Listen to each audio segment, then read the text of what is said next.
Hey, Taurus. Okay. And there's the sun. So we're happy with that. All right, the sun definitely talks about hope. It's about keeping faith alive. It's about clarity. It's about self-awareness. So this tells me that if you're looking to reconcile, maybe you've come to a conclusion that you realize it takes two to tango. Maybe there's been finger pointing. You're angry with them. They're angry with you. But I feel like maybe you're both coming to some sort of conclusion. Um, that like it takes two to tango and neither one of you were perfect, and it's almost like you're getting over the stage of some sort of anger and finger pointing, and the sun has come out and you can see things clearly. I feel like some of you want to be like, I know exactly how we can fix this. I don't know why that just had to come out. I just had this thing in my stomach that's like somebody's out there going, I know where we went wrong, or I know like we can do this again. So I love the sun for you because it's bubbly, it's vibrant, it's shining, it's the fog is lifting. So let's see what else is going on. All right, your current position coming into the month is the Five of Cups, which is actually kind of the opposite of the sun. So we'll see what's going on. But the Five of Cups is about loss. It's about feeling a grief. It's about some sort of, crying over spilled milk, not paying attention, not listening to what's right in front of you. So I feel like either they're coming to you saying, hey, we can do this again. We'll fix it, we'll change, or you're doing that with them and somebody's not listening.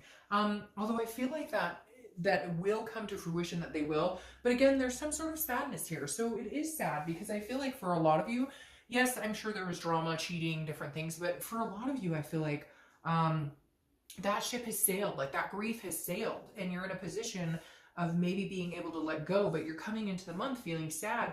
I almost feel like some of you don't think this staying card, cooperate. I feel like some of you are coming into the month feeling like it's hopeless, like there's no way this could happen. And yet your theme of the month is the sun saying, wait, I'm going to clear some of this fog. There might be something here. There might be something coming in. You know what? I don't know. I feel like I want to say it like a movie producer. All right, the next card you have is how you're feeling coming into the month. That's very interesting. So this is either somebody you're married to, you got divorced from. Now this is internal. This is how you're feeling. But the Justice card is Libra's card, so you could be dealing with Libra. But on top of that, the Justice is also marriage card. So this could be like either you or they or both of you, because I feel like there's a connection between you both, but because you're not actually communicating, the connection is super strong, okay? But because you're not actually having the conversations, you don't know what they're up to, they don't know what you're up to, but in the end, you're both having this hopeful but feeling sad because you don't have each other. And then the Justice card is saying either this is a person I thought I was going to marry, this is a person I still want to marry. The Justice card also, though, is justice is served. It's cause and effect. So it's something that happened, and maybe you're kind of like, okay, we had to take this break to get to this point of missing each other, to feeling this grief. We weren't communicating. We didn't have that emotion. The passion was gone, whatever it is. And you're kind of like, okay, now that we're apart, I don't want to be apart anymore. I don't want to feel that. And they don't want to feel that, because this right now, I'm telling you, the energy in this room is a dual connection. This is not one-sided. This is two people thinking about each other. And you know what? If that's not you, then this isn't your read. Because I get people all the time who say, I don't want them back. Then, hey, watch the singles read, right? The next card you have is your distant past. So over the past 5-10 years, could be throughout your childhood, and you have the Ace of Pentacles. Now, the Ace of Pentacles is opportunity. It's a plethora of opportunity. It's like the beginning of success and finding accomplishment. What's interesting is this is in your distant past, and this is telling me that you know what it's like to be successful in a lot of different areas, in finances, in relationships, and you're kind of looking back this month going, where's the missed opportunity? If I still want to be with this person, or if they want to be with me, there has to be some sort of opportunity here, because that's what this represents. And this is saying, look, in the past, maybe you've missed that sign. Maybe you've missed that opportunity, that card. Maybe you've not seen the clarity. Or maybe you've seen it, but it was too late, a day late, dollar short, right? Or maybe you didn't jump on it and take the chance. And I feel like you or your ex or both are feeling like, I'm not letting this one go. That's what it says in my head. Literally, I'm not letting this one go. You don't give this one back. All right, the next card you have is your immediate past. Over the past 2 weeks, past month or two, and you have the Fool. The Fool is the beginning of a new cycle. I feel like you could have a new cycle with this person, because this is, again, the beginning. Now, this may be where you turn that leaf, like I said, where you're seeing things clearly, where you're like, oh my gosh, We can make this happen. I still have faith in this. The shadiness is cleared. Whatever has been storming on our parade is clearing, because the Fool is it's a fearlessness, it's a folly. It's, again, the beginning of the major arcana, so a whole new cycle coming into place here. And I feel like this is you almost saying, should I take a leap of faith in getting back together with this person, or vice versa? They're asking themselves the same thing. Again, I feel this duality, which is interesting because you guys are the Lover's card, and the Lover's card is all about duality. But the Fool to me represents a possibility of you or them or both seeing the light, feeling like there is some sort of like possibility of reconciliation. However, what's very interesting is I feel like a lot of you are not communicating, you're not talking, so you don't know what they're up to, they don't know what you're up to, you're assuming the worst, they're assuming the worst, and therefore nobody's saying anything. The next card you have is your distant future, so over the next month or two. See, and that's interesting. Over the next month or two, and you have the Death card. The Death is not a physical death. In fact, I love this card. It's Scorpio's card, so you could be dealing with a Scorpio, but death is about rebirth. It's about transformation. It's about the sun is shining. I can't even get that off my freaking mind. I don't know why. But again, this is the best card I think you have going for you, because your future is saying this is a rebirth. This is a possibility of a rebirth between you two. But also what's interesting here is it's not even just about a rebirth between you two. It's about a transformation, a belief, a change within yourself. So this could pertain to this person, or this could pertain to self-love. This could pertain to, guess what, if it doesn't work out with this person, that's okay, because you're ready for the future. Whatever you've been doing or whatever you're going to do over the next few months is going to gear up to whatever is coming your way, to almost, it feels almost like a destiny or some sort of karmic resolution, because again, this is some sort of change. Now, it could be kids. I mean, she is pregnant and there is a kid right there. So it could be, you know, maybe you're having kids, maybe you're already pregnant, or maybe your significant other is pregnant, or your ex is pregnant, etc. I don't know why that popped in. I'm sure that may resonate with like one person, but there is something going on with the child here. I always see that in this card, but for some reason right here it's significant. Maybe you have kids with this other person, etc. You get the drift. But I like this card for you because this says no matter what's coming, the storm is clearing, the change is coming in. The next card you have is your immediate future. So over the next few weeks, the Knight of Pentacles, hard at work, dutiful, cautious. So I feel like you're going to continue to keep your head in the game of life, right? Before, there may have been some devastating blows because of the breakup, because of the non-communication, because of the sadness, the grief. But somewhere along the lines, this month, it's like, you know what, I'm just going to work hard. I'm going to work hard at life. I'm going to be the best me I can be. I'm going to start on these changes and transformation. And hopefully we can come together at some point and maybe share that together. Maybe share what's been going on. Maybe share that transformation and that and those changes, etc. Because the Knight is somebody who's very dutiful. They're working for the end game, but the greater good, something much bigger than themselves. The next card you have is anything that's going to be tangible throughout the month. So it could be the beginning, middle, end. It can last for a day, an hour, etc. And you have the Page of Pentacles. The Page of Pentacles is very interesting. These go along. This is hard work. This is pragmatic. This is responsibility, but it's also aspiring for something bigger.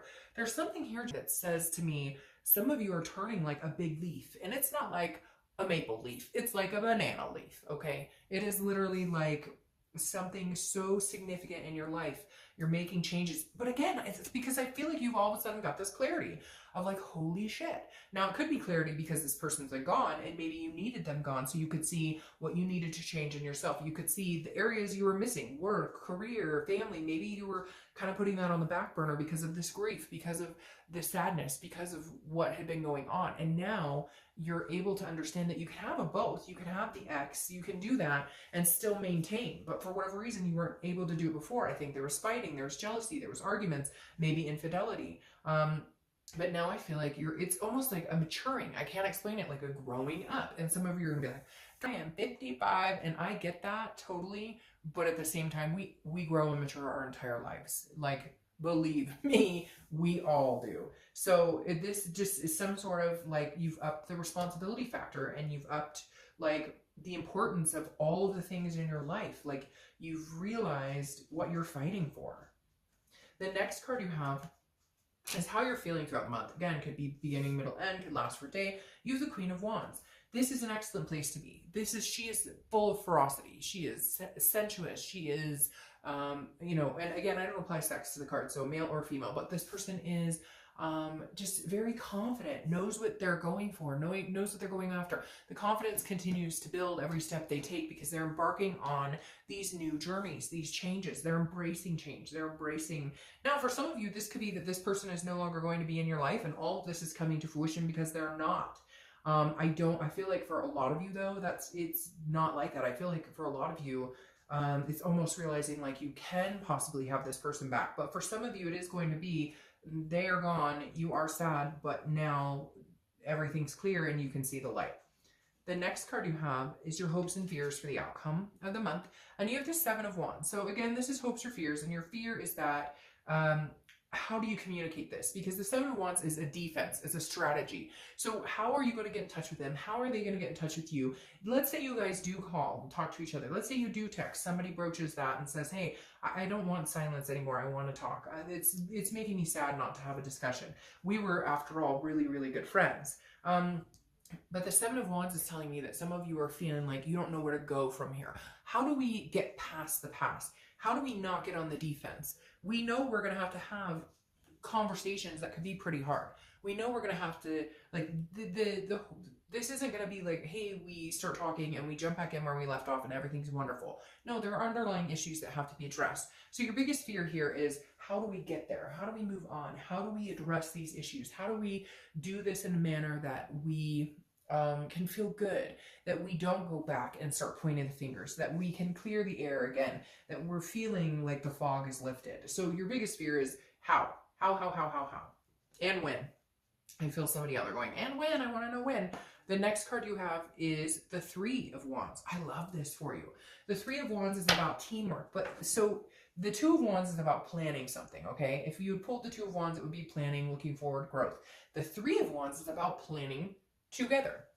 So the outcome is planning a future with somebody else. So the Three of Wands is saying you're in it, they're in it, but I feel like you guys don't know that each other is in it. Or you're thinking, of course, they're not in it, or you're wanting to not be in it, but in reality, you really want to be in it. I feel like, I know that sounds confusing, but it's almost like mind games, like, or again, a lack of communication. So you're blind, they don't know what you want. You're assuming they moved on, they're assuming you moved on. And for some of you, this is somebody that maybe you've been away from for a long time, but they've been on your mind, you've been on their mind. Again, some sort of dual connection here that can't be denied at this point. But the Three of Wands is about making the step. They go together very well, because the Three of Wands is like, where do we go from here? Okay, let's say you guys communicate and you both want each other back and you both love and care about each other and you still want that type of, you still want to move forward. How do we go about getting that? What do we do? He's focused. Like, okay, where do we go from here? So that's a conversation that's going to be had. The best part is that you're both on the same playing field. You're both on the same connection. Now, your Four of Coins, clarifying this, it's like a impoverished energy. So I feel like, again, it's not, the Four of Coins is like, is like a miserly energy. It's not, it's like you feel like they don't want you. They feel like you don't want them. And so what's clarifying your outcome here is like, you guys are going to have this discussion and get there, because again, the Four of Coins, it's impoverished. It's feeling like you're like, not like you're lost without them. I don't want to say that because some of you are going to be like, that's a stretch. It's not like I'm lost without them. I've just been thinking about them a lot or whatever. But the Four of Pentacles is telling me some of you are feeling like your other half is missing, because this is a impoverished energy. This is feeling broke without them, and not, obviously in a physical way and not even in a financial way, but more of a mental, like, if we're not connected, then I feel like we're, another piece of me is missing, because again, it's also a possessive energy. So it's kind of like you're mine, but not in a weird, crazy stalker way, more in like a, we work better together, but I feel like it's going to take you a minute to get there. Now, here's what I like is the Page of Wands is clarifying the distant future. The Page of Wands is a spark. It's curiosity and it's confidence. So this says, okay, somebody's going to humble up and be like, I can't stop thinking about you. I can't live without you type energy. I'm going to have a conversation. We need to have a conversation. We need to talk. I don't know what you're up to. Maybe you're dating 20 men or women. Maybe you're about to get married. I don't know, but I need to know what's going on. So eventually here in the next month or two, that Page of Wands is going to crack and somebody's going to call the other person or text and say, hey, what's going on? Or at least some sort of communication is going to come into fruition. Now, For some of you, again, like I said, this could be a total, nope, this is eye-opening. And then at some point you guys connect and you're like, no, I can't, I don't want to be with you. And this spark and confidence and curiosity comes out with somebody else. But for whatever reason, like this is that person you've been thinking about. Maybe hard. And I know I'm going to get people who, you know, message me and say, oh, that's crap. They don't talk to me. They're married. They're okay, fine. Then not your situation. But if you're feeling enough to where you want to know what they're up to, for you guys right now, I have a feeling they're in that very same headspace. And I don't get that feeling a lot. A lot of times there's still the connection, but one person's going in one direction, one person's going in another one. But for some reason, the clarity is now. Like the time, I'm being told like the time is now. Like the seeker is now.